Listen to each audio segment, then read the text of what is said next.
Well, if it wasn't obvious to you by now that the world's leaders are psychopath warmongers who, far from despise battle, love it because it's politically useful, it allows them to virtue signal or distract from their own failures, and if you're Joe Biden, both. If that wasn't obvious to you by now, check this out. A UN weather official says that the war in Ukraine is a blessing for the climate. It may be seen as a blessing because the energy shortages the globe is facing is going to force people to transition to renewable energy faster. Think about that. Celebrating the suffering of humanity because it will help fight the sun monster. They act as if this climate science is settled science, that we're spiraling uncontrollably to the end of the earth as we know it if we keep using fossil fuels. They act like that's just a common fact, like the sky is blue. But it is perhaps the most unsubstantiated claim that radical leftists run with these days. And people have bought into it hook, line, and sinker. So much so that today, 2 climate activists from the UK group, Just Stop Oil, went to an art museum in London and threw tomato soup on a Van Gogh's iconic, world-renowned sunflowers oil painting. They then glued their hands to the wall in protest. Watch.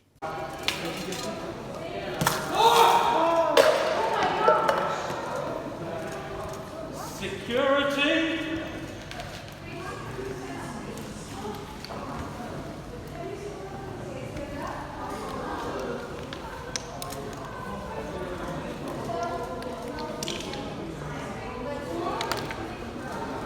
That's an $85 million painting.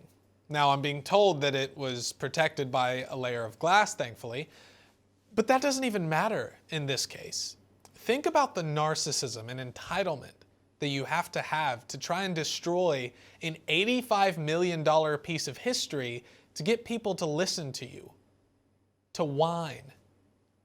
Think about how childish and idiotic you have to be, and authoritarian too, trying to destroy people's property, again, pieces of history, moreover, for political points, demanding that your request be met by vandalizing someone's stuff. It's the height of moral posturing and moral narcissism.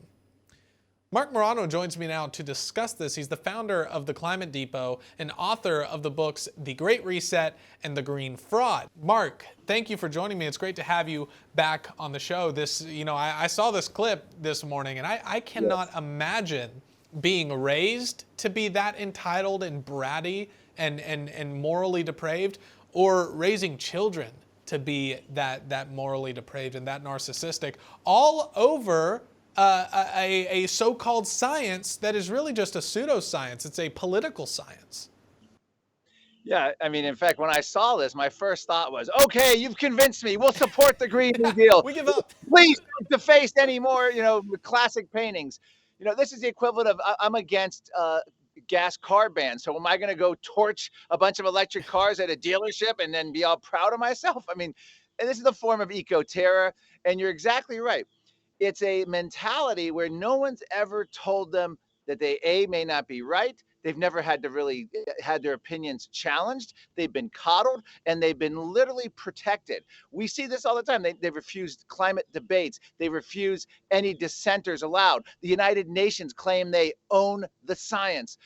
So this is what you end up producing, people who think they have a moral superiority, and given that moral superiority, they can destroy anything they want and do anything they want because it's for a greater good, a cause. They're saving the planet as they destroy or deface priceless paintings. Well, and even moreover, we saw just a few days ago, UK climate activists blocking a fire engine and an ambulance from getting to where they needed to go, responding to an emergency. I believe we have a clip. Let's play that.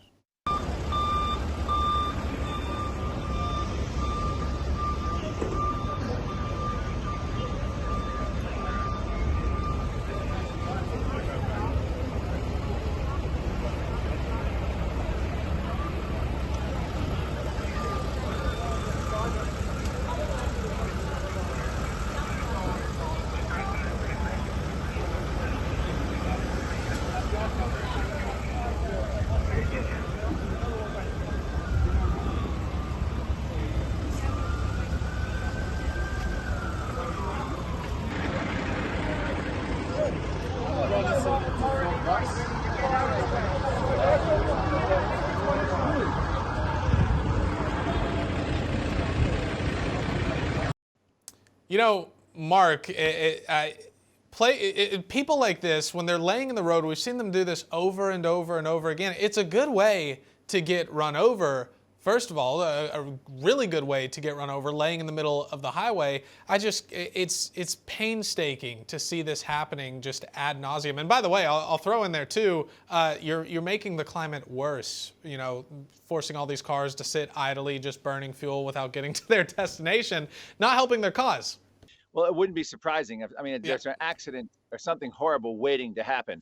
But, you know, you look back in these young activists, somewhere they didn't take a public persuasion class. No one ever taught them that you had to win the battle of ideas. They were just essentially indoctrinated from kindergarten through college, and they're put out into the world. They're patted on the back like, oh, good for you. You have a cause, and no one can disagree with your cause. You have it exactly right. You're 100% morally justified.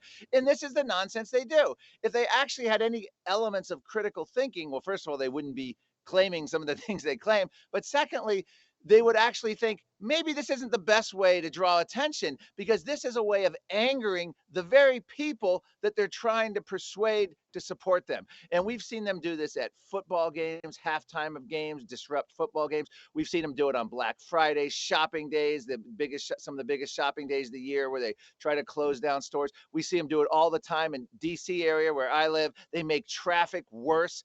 So somehow in their education process, they actually believe that, you know, upsetting people and making their lives miserable, making them hate you, is good for your cause. It's bonkers.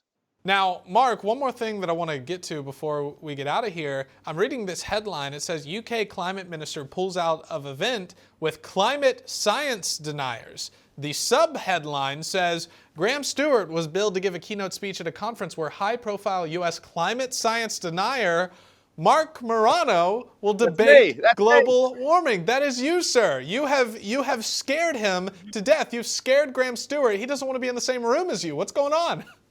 Yes, in fact, he had a hilarious reason. It was something about, you know, some urgent government business that take him away at the last minute. This is a classic. You know, there's going to be hundreds of people there. The fact that I'm showing up is enough reason for a UK climate minister to cancel. I was invited to this conference along with Lord Christopher Monckton, who was a former Margaret Thatcher top aide. And we were going to have a 2-on-2 debate with a moderator. We're still scheduled to have it as of this airing.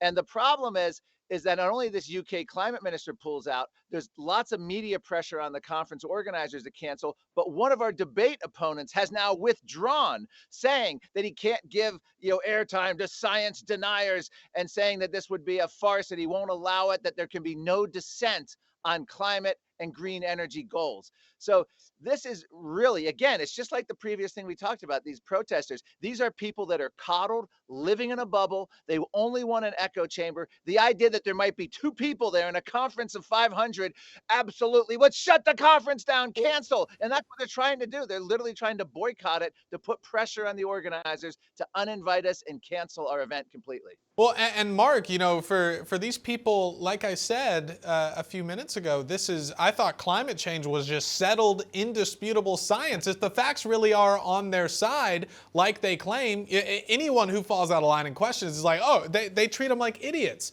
They treat them like idiots and say you're denying science, you're denying common sense, obvious facts. Yeah. Well, if that's true, why are they so terrified of you? This would be the perfect opportunity to slam dunk on you, to make you look dumb, to run you into the ground. Why aren't they taking it? Maybe it's because they're a little insecure about their beliefs. And if you look at Twitter, it's hilarious. The professor who came out of this, his name is Aaron Theory. He's a social scientist. He was the one we were supposed to debate.